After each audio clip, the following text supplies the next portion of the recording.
Happy Friday. It is Friday. I love happy Fridays. Well, it may not be Friday yet, or it may have already passed, depending on where you are. How are you? How are you? I want to talk to you about your mama drama, because mama drama has an intense capability to impact our lives, your life. It can impact your life for years. It could still be impacting your life, your sex life, your love life, your money life, and your food life. I've talked about it before, but I'm going to talk about it again. I'm going to tell you a cool story about my own mama drama. Just want to give you a moment to see if anyone's going to come on. Is your mama drama messing up your life? Or do you have mama drama? If you know you have some mama drama, give me some kind of emoji and say, I've got some mama drama, or I release that mama drama. Do you have mama drama? Okay, I will tell you that most of my life, I had some mama drama. My dad and mom got divorced when I was really pretty young. Hi, if you're here, say hello and where you're tuning in from. So my mom and dad got divorced when I was pretty young. I'm going to save the mama drama story for a moment. First, let me tell you that the reason mama drama messes with your life is because you are formed in your mother's womb. She is the first woman who you hear her voice, you hear her heartbeat, you are dependent on her for food and nourishment, which, if you have a messed up relationship with your mom, depending on your mom for food and nourishment, very naturally can mess up your relationship without even realizing it with food, because she's the one who fed you, she's the one who initially gave to you. So then oftentimes people have this weird, I had it, a weird relationship with food, binging and then starving. A lot of these things can be directly connected to your relationship with your mother. And again, I'm not even talking about modeling her. That's a whole other thing. Often we model what our parents did and we pick up a whole bunch, or our habits are reinforced by that. But if you have an odd relationship with food, and you know that you have, and you also have had a strange relationship or something with your mother where you didn't feel loved, didn't feel cared for, she did weird things with you emotionally, then just tap into your heart, tap into your womb, and see, does it resonate? Are these connected? Then you know this is an area to go to work for you.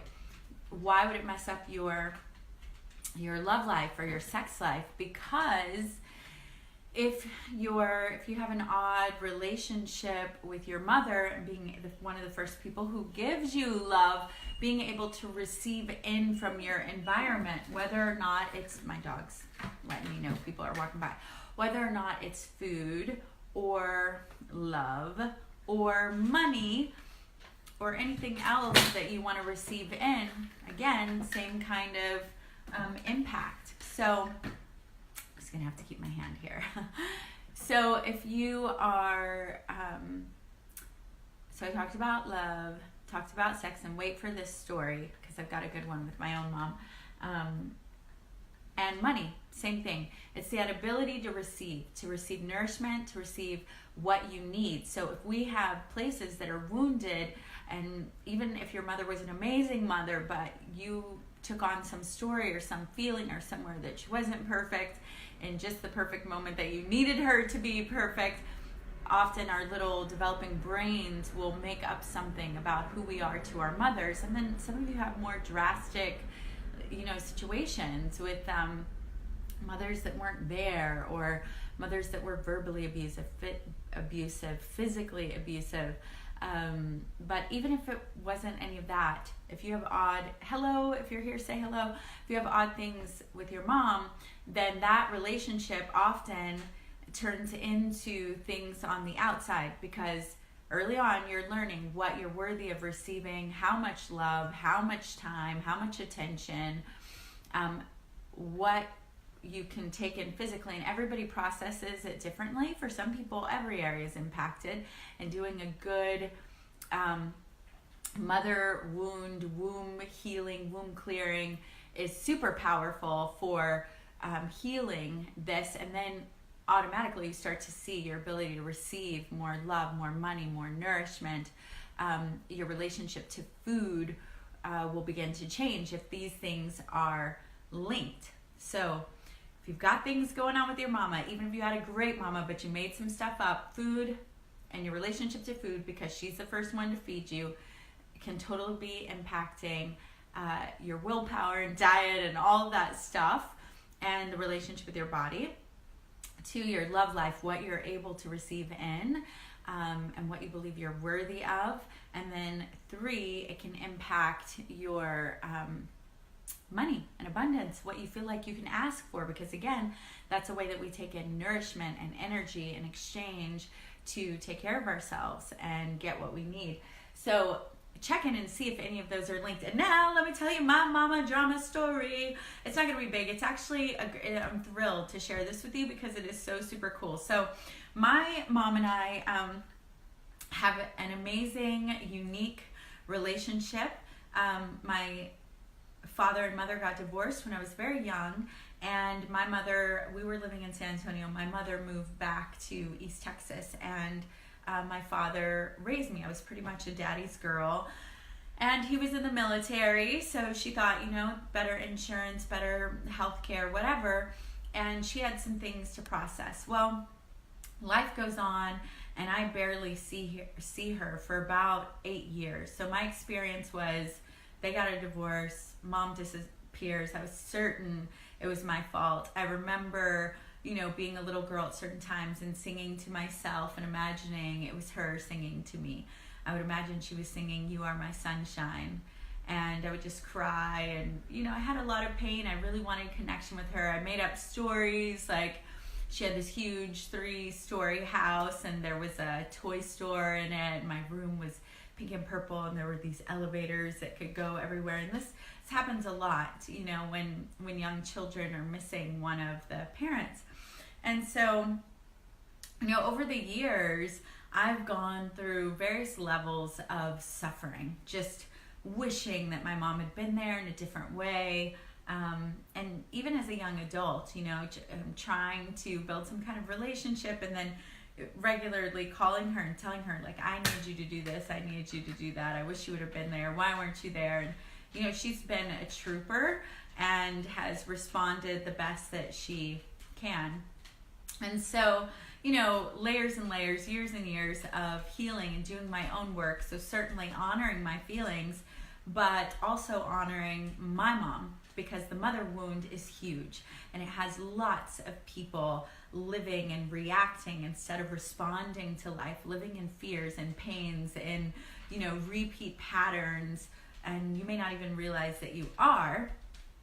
And so I've done lots of work on this, and I still love my mom. I still want my mom in my life. And so the other day, I took her to lunch, and she's here in Dallas, and as I was going there, I thought, okay, hi Stephanie. I thought, I'm going to go to lunch with my mom, and the only way there could be any suffering here is if I start thinking about what she was not for me, or what I wish she was, or what kind of connection I wish we had, or if I'm judging her and thinking. And so I thought, I've done all the work. I'm not angry about childhood. I know she did the best that she could. I've grieved what I felt that I missed. I've let go. I've forgiven, and then realized there was nothing to forgive. I've held myself. I've held her. I've interviewed her. I've got deep compassion. I've done all that work. I've done deep womb clearing, all the way back to regressing into my own mother's womb and into our childbirth experience together. And yet here I am, still wanting to connect with this woman, so that is my mother, and I'm so happy that she is. So I basically was just like, all right, so I could be upset or suffer, and the only way that's going to happen is if I approach this conversation really recalling the past or expecting her to do this now. Sorry, messages are coming in. Or expecting her to be something or someone that she's not, which is judgmental. And I wouldn't apply that to friends. I wouldn't apply it to someone I'm dating.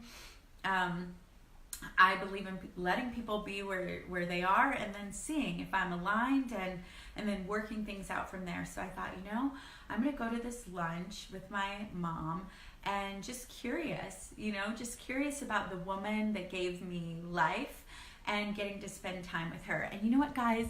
It was phenomenal. We connected so deeply. Really deeply, because we haven't spent a lot of time together.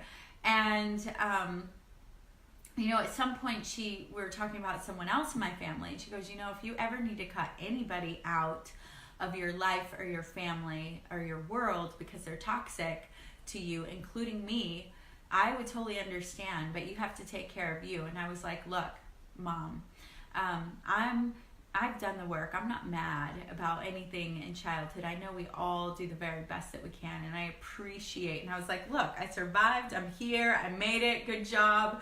We made it through. And I said, I also know and believe that before we came to this planet, that there were things I wanted to learn, and I chose you and you chose me. So how can I be pissed about anything that happened during our time together?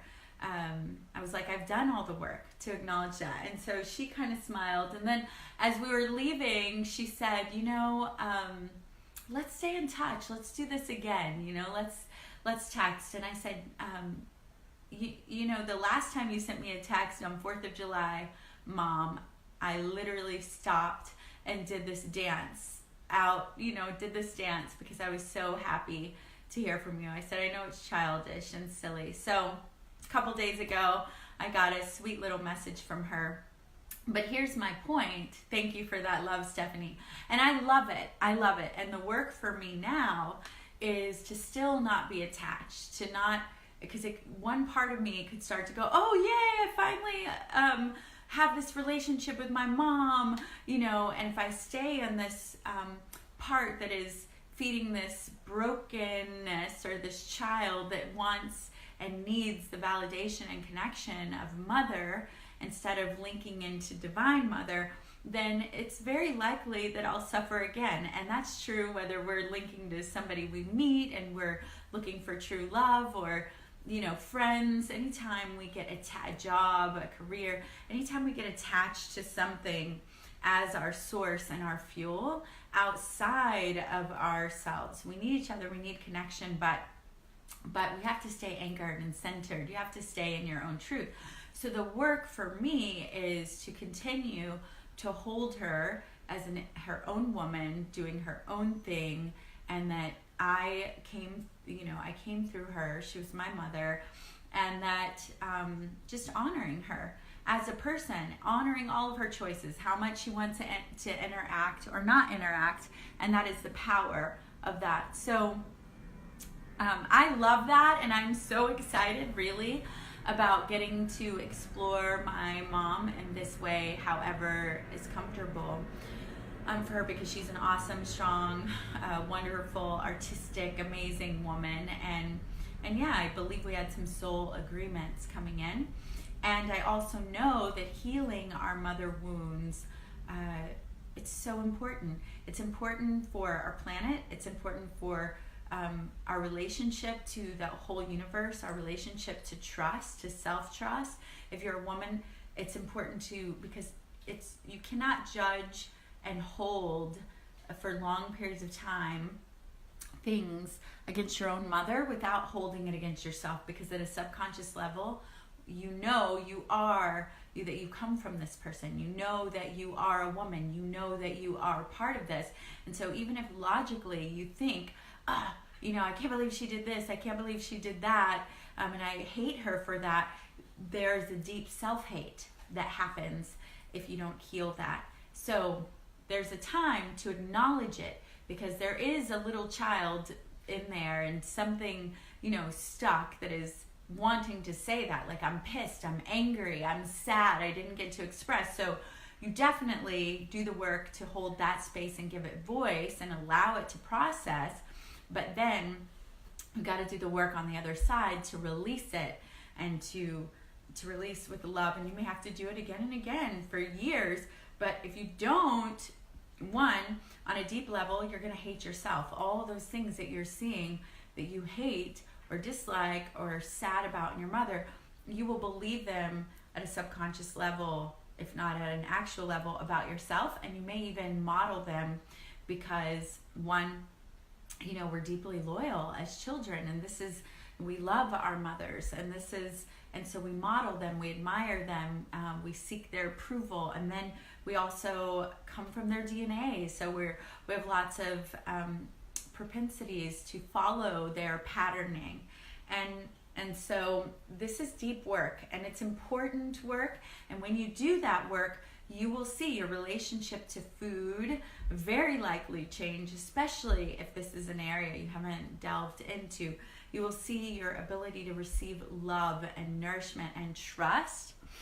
And you'll also see your ability to receive money. Okay, let me read this. This really resonates with me. How do you recommend releasing with love these subconscious emotions and blockages? That's so beautiful. Alexia, there are lots and lots of ways that you can do it.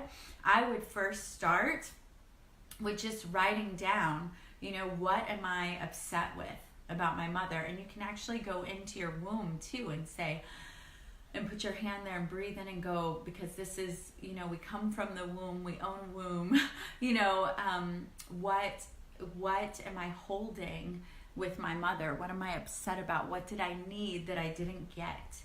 What am I wanting from her? What do I need to forgive her for? And then, you can work through these, even that awareness, and then asking spirit and asking your womb to help you release that. Super great.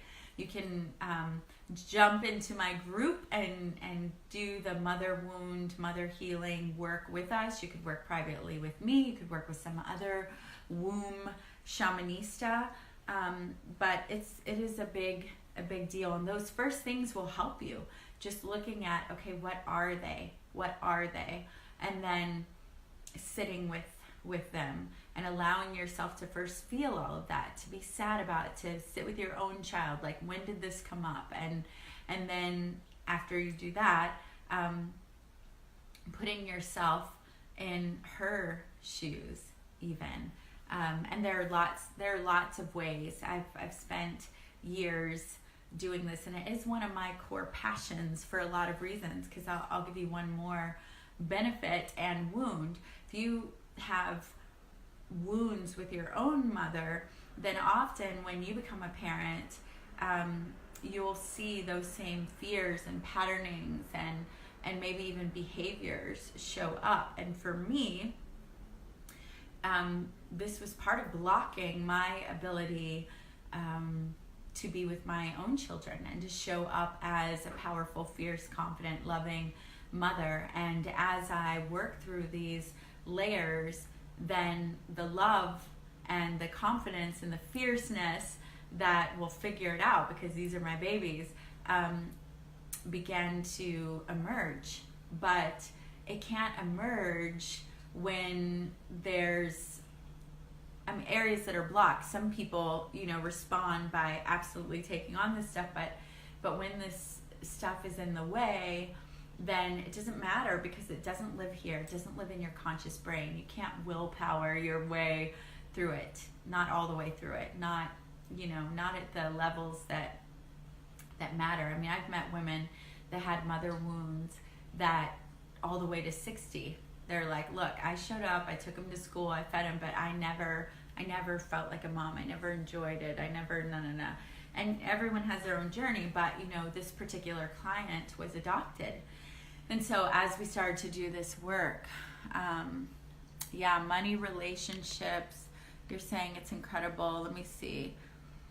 It's incredible. These 3 things are showing up so powerful for me right now. Money, relationships, and food at the same time at home, living with my mom. It's so interesting moving through guilt because she gives me so much as I can see her perspective. So do not want to feel this way. However, it's so deep this lifetime and so many lifetimes. So really value this reminder to get specific with the layers and open up for more releasing with love and honoring her. Yeah. And so look, as you're honoring her, here's another part.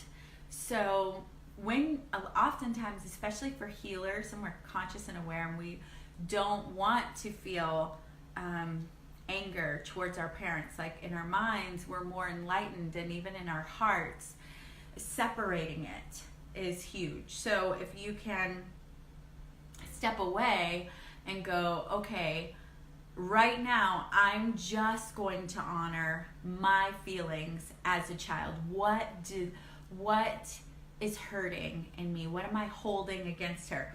And so don't step in there with, oh, but your mom did the best she could in that moment, okay? In that moment, you've got to fully hear the voice. It's kind of like, I have a 7-year-old daughter, and if she comes up and tells me she's upset, and I just keep saying, well, get better. It's okay. It doesn't matter. Aren't you happy about it? She's just going to get more and more upset or more distant from me because she doesn't feel heard. So you don't want to do that to yourself, or you keep the same stuff anchored. It's a great intention because you're like, I love my mom. I get her. I'm healed. So separate it. First, give yourself time, and don't take it out on her if you're living there. Stay in your room or go stay at a friend's and do the work to go really deep on what is being held, and just imagine sitting with your child, your inner child, and let it have voice and cry and grieve, get pissed, write a letter, do something, burn it, but hear it fully. Let the fit happen that needs to happen, and don't try to shut it down with, but you should be grateful, but she was nice at this, but no. Like, give it all full range, okay? Then move over to, let me understand this woman. Now, what are the things I loved about her? What did I get about her? What was her life like? What can help me understand how she made it better for me than she had it? What, putting yourself in that. But when you try to do them simultaneously, often you won't get enough movement, so you'll see the same stuff coming back up. Does that make sense? Tell me if that makes sense to you. And if you're watching the replay, please, comment on this, because it helps to integrate, and it also helps other people. So keep it separate. Wow. Huge distinction. Good. I'm so glad. Yeah, it is major. It really is. Because as long as you don't fully hear yourself, your highest self, and this part of you, just imagine it's still part of you. So it's going to keep being a stand, and it'll get bigger and angrier, and like, you're going to hear me. I'm trying to talk. Listen to me, because my feelings are valid and I deserve to be heard.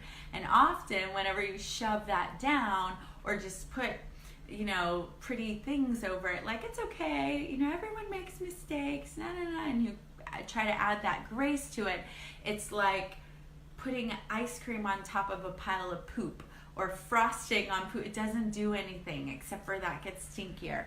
I've been doing the simultaneous work a lot, and it has been perpetuating, and I've been hiding so many parts of me through doing that. It's been really confusing, and this makes so much sense. Yeah, that gives me chills. I love it. Yeah, so separate it out and decide, who am I working with right now?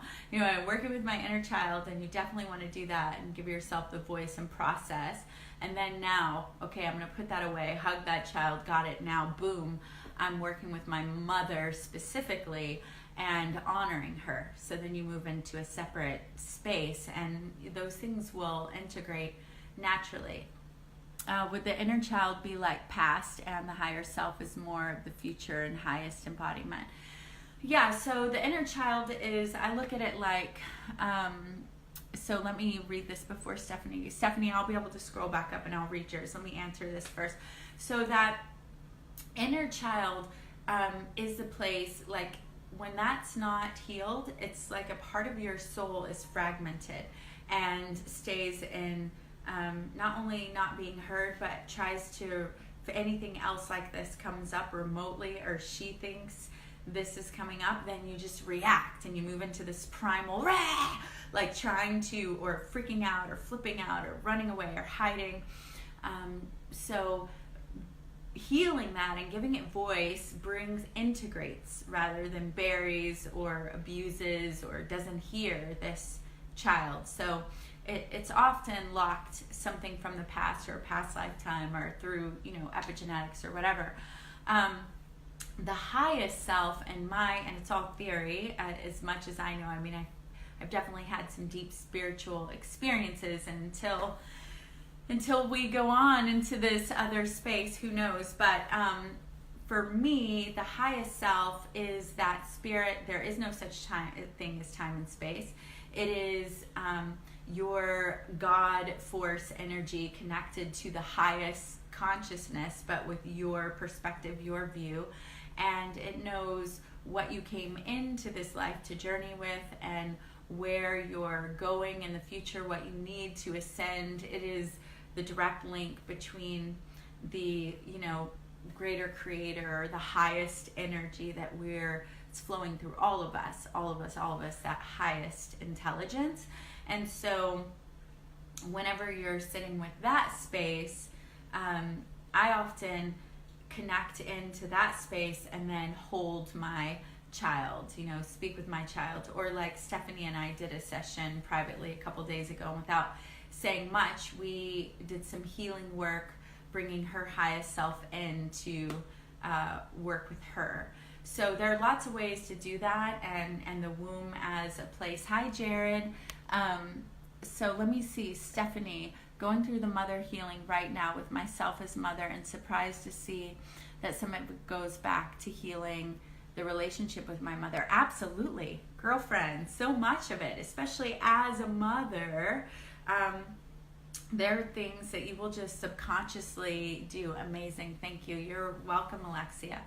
Yeah, there are things that you'll just do modeling, and it's so important, male or female, because now Jared's on here. Thanks for representing the mankind up in the house, Jared.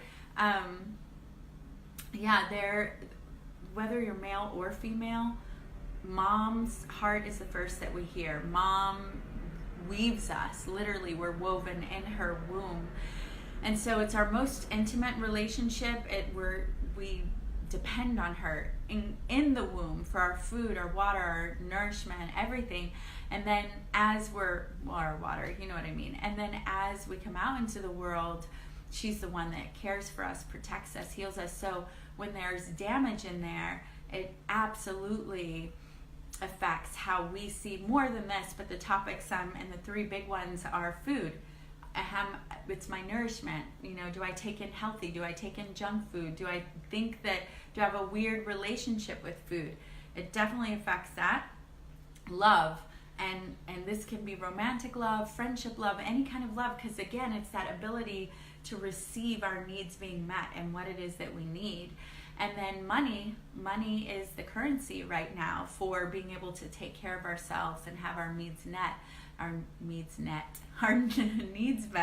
So it's so related, and most people don't even know. So when you do this subconscious work and this womb or hara work, if you're a man, and really go in to this and do the work to heal and connect and release, then you'll often see an immediate up-leveling on all those levels. And to feel my womb stirring so much today, yes, you can feel things releasing and processing with my inner child. I love that, Stephanie. That work is working. You've been doing it, Mom. I'm so proud of you. So glad to be a witness of your journey. So I'm gonna call it right now. If you have any questions or comments about this, please, join in. Monday, I'm doing a free bonus class for women on attracting and aligning with true love, because that is an internal relationship first. And true love starts right in here. And when you've got that vibing out here, then the alignment in your world can come in and not before. And yeah, and even when you find outside what you think is the badass awesomeness, I cuss. Keep trying not to cuss because I can't boost this as a Facebook ad later, but I love cuss words.